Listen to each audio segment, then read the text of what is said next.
Você viu Ainda Estou Aqui? Totalmente indicado ao Oscar. Semana passada a gente descobriu que o filme do Walter Salles foi indicado a 3 categorias do Oscar: melhor filme internacional, melhor atriz pra Fernanda Torres e melhor filme, a maior categoria da noite. E hoje eu vou te explicar como Ainda Estou Aqui conseguiu atingir o mundo inteiro, participar de vários festivais e agora tá indicado a maior premiação de cinema do mundo. E se você não me conhece, prazer, eu sou a Cami e aqui eu falo sobre cultura pop em geral, eu faço reviews de séries e filmes, tier lists, eu falo mais sobre produções adolescentes, comédias românticas, mas eu preciso abrir uma exceção, que esse é um vídeo um pouco diferente, falar sobre Ainda Estou Aqui, essa preciosidade nacional que a gente tem. Chegou ao Oscar. Eu amo falar desses assuntos mais sérios, mas eu sinto que às vezes eu não tenho, mas eu sinto que às vezes não é o que as pessoas que me seguem querem ouvir. E não só no YouTube, eu também estou no TikTok e no Instagram como a.camiferreira. Então me segue lá pra ver mais conteúdos desses assuntos. Desde que foi divulgado que esse filme ia acontecer, Ainda Estou Aqui já começou hypado. Primeiro que ele é a adaptação de um livro muito famoso do Marcelo Rubens Paiva, também dirigido pelo Walter Salles, que é um dos maiores diretores brasileiros. E a gente sabe que tudo que ele toca vira ouro. Ele sabe transformar os filmes dele em grandes clássicos, né? Central do Brasil é com certeza o maior exemplo disso. Levou a indicação da Fernanda Montenegro em 1999 no Oscar, mas ele também dirigiu O Diário da Motocicleta, que é um filme com o Gael Garcia Bernal. Se você gosta de uma comédia romântica, você conhece ele por ser o noivo da Sophie de Cartas pra Julieta. Também Na Estrada, que é um filme com a Kristen Stewart, e Abril Despedaçado, que é com o Rodrigo Santoro. E Ainda Estou Aqui foi lançado ano passado no Festival de Veneza, que é um dos maiores festivais de cinema do mundo. As primeiras impressões do filme lá foram extremamente positivas. Tanto o livro quanto o filme, ele mostra a infância do Marcelo Rubens Paiva e mostra a ditadura militar nos anos 70, mais precisamente no Rio de Janeiro. O Marcelo foi um cara que a primeira infância dele foi muito legal, teve muito amor envolvido entre os pais, muito companheirismo, e que eles sempre abriam a casa deles para amigos e outros familiares visitarem. Só que aí do nada, o seu pai, que é o Rubens Paiva, era um ex-político que na época da ditadura ele estava trabalhando como engenheiro, que é a área que ele se especializou na faculdade. E ele teve a sua casa invadida por 6 homens que levaram ele para fazer um depoimento, mas nessa ele nunca mais voltou para casa. E aqui na história a gente vê a Eunice, que é a esposa dele, fazendo de tudo para conseguir o atestado de óbito do marido, que para as autoridades ele só estava desaparecido, logo logo ele chega em casa, sendo que no quartel que ele foi levado, o carro dele tá lá e ninguém fala se ele foi preso ou não. O que aconteceu? No caso, ele e outros amigos, eles davam suportes para as pessoas que foram exiladas durante a ditadura no Brasil, e era só isso. Para conseguir respostas, eles torturaram não apenas a Eunice, a esposa, mas também uma das filhas mais novas, que era uma pré-adolescente na época. E quem interpreta Eunice aqui é a Fernanda Torres e Rubens é interpretado pelo Selton Mello. E o filme é impecável, ele é muito pesado, você termina ele com uma sensação muito mal, e se você ainda não assistiu, ele ainda tá em cartaz nos cinemas e eu acredito que ele ainda vai ficar por um bom tempo, principalmente agora por conta do Oscar. Mas pra gente falar sobre o sucesso do filme e como ele conseguiu, a gente precisa entender como é que funciona uma campanha pro Oscar. Porque pra que um filme concorra ali na premiação, precisa de muito marketing e muito dinheiro. Os estúdios escolhem os filmes que eles querem que cheguem na premiação e eles fazem de tudo para que ele seja visto. A gente pode até considerar que é meio que uma campanha política. A primeira parte dessa campanha é você levar o seu filme à maioria dos festivais possíveis que você conseguir. Na maioria das vezes, aliás, essas obras eles vêm como filmes independentes e se eles fazem sucesso e têm reações positivas nesses festivais,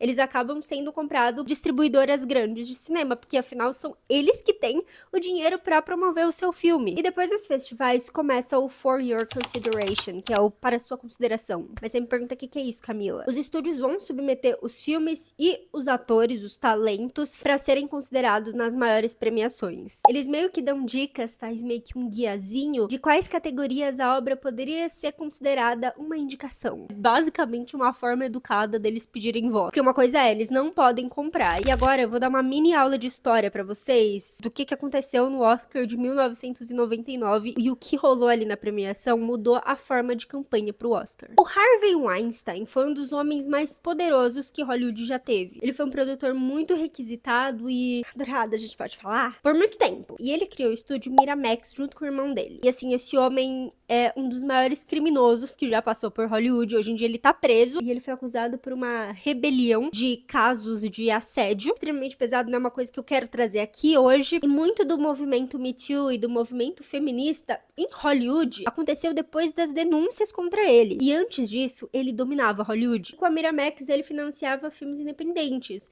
Tanto que um dos meus filmes favoritos veio por conta disso, que foi Gênio Indomável, o filme do Matt Damon. Outro filme que eles financiaram foi Pulp Fiction, o maior filme do Tarantino, que depois disso o nome da Miramax cresceu e praticamente todo filme que eles bancavam acabava indicado nas premiações. Numa grande parte eram filmes muito bons. Mas em 1999, além de Central de Brasil, outros filmes maravilhosos que hoje em dia são até clássicos, mesmo que tenha nem 30 anos ali de lançamento, estavam indicados ao Oscar. 1999 foi um dos maiores anos pro cinema. E a campanha pro Oscar de Shakespeare Apaixonado foi super agressiva. Uma coisa que eles nunca tinham visto isso antes. Que era completamente errada e fora das regras. Tô lendo aqui no meu caderno de estudo de cinema, porque é muita coisa. Eles fizeram muitas exibições que até aí ok, todos os filmes fazem, super normal. Mas também jantares pros membros da academia. Cestas de brindes e viagens extremamente luxuosas para os votantes. Foi um dos primeiros casos, assim, de uma campanha extravagante para as premiações. Então, hoje em dia isso é normal, mas eles contrataram até um publicitário para resolver as questões da campanha do Oscar, o que na época era, nossa, um absurdo.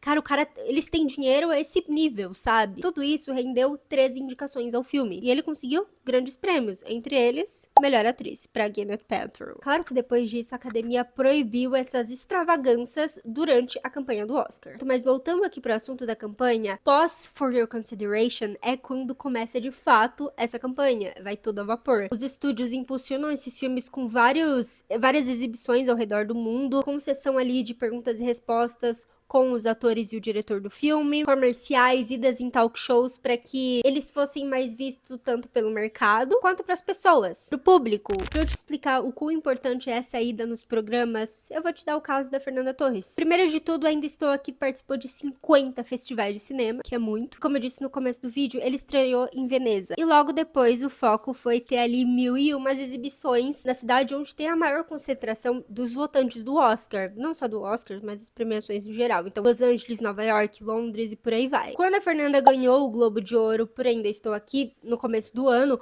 o filme começou a ser mais reparado pelas pessoas. Daí que começou o buzz pro filme. Um dia depois do Globo de Ouro, a Sony, que é a distribuidora internacional do filme, já tava preparando ali várias exibições com perguntas e respostas, onde a Fernanda e o Walter Salles estariam presentes. E na mesma semana foi divulgado que a Fernanda ia participar do Jimmy Kimmel Live, que é um dos maiores programas de noite, programas de auditório dos Estados Unidos. Só que na semana, um dia, ao ar o programa, quando aconteceu o trágico incêndio em Los Angeles, e era impossível respirar o ar de Los Angeles, mas nesse meio tempo a Sony não foi boba e continuou colocando ali compromissos na Fernanda e no Walter em outra cidade. Eles foram para cidades mais afastadas da Califórnia, foram para Nova York. Quando o episódio do Jimmy Kimmel foi ao ar, a popularidade da Fernanda cresceu num nível absurdo. Tava todo mundo falando sobre ela, tinha meme, todo mundo achou ela engraçada. E é claro que o público brasileiro foi o que mais impulsionou isso, obviamente. O Jimmy Kimmel é um programa que, assim, é muito famoso lá nos Estados Unidos. É um programa noturno que passa na TV aberta.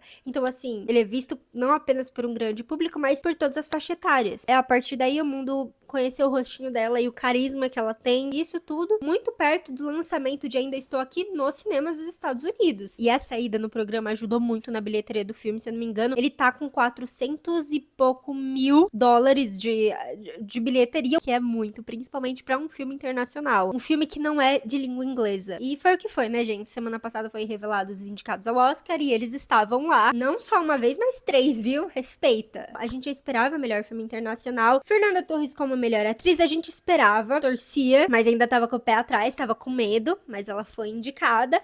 E melhor filme, assim, foi uma surpresa pra todo mundo, mesmo pros produtores de Ainda Estou Aqui, que nem mandaram o nome deles, porque quando o filme é indicado, eles colocam o nome dos produtores produtores, faz uma lista. E eles nem mandaram essa lista dos nomes, assim, eu acho que foi uma surpresa pra todo mundo. Que surpresa boa, né, gente? E foi sim clima de Copa do Mundo, viu, Fernanda Torres? Março, todas as suas estará com o rosto de Fernanda Torres pintada. Isso tudo pra trazer um Oscar pra Fernanda. E se a gente tem chance ou não de ganhar, é outros 500. Melhor filme é quase impossível, mas a gente fica na torcida pra que eles desbanquem Emília Pérez e consigam melhor filme estrangeiro e também melhor atriz, que acredito que vai ficar entre a Demi Moore, a Mike Madsen e a Fernanda Torres. E o Oscar vai acontecer no dia 2 de março, transmitido na TNT e na Max. E é isso, gente. Eu espero que vocês tenham gostado do vídeo de hoje. Foi um vídeo um pouco diferente. Se você gostou, não esquece de curtir, porque ajuda a chegar a mais pessoas. E é isso, um beijo, gente. Tchau.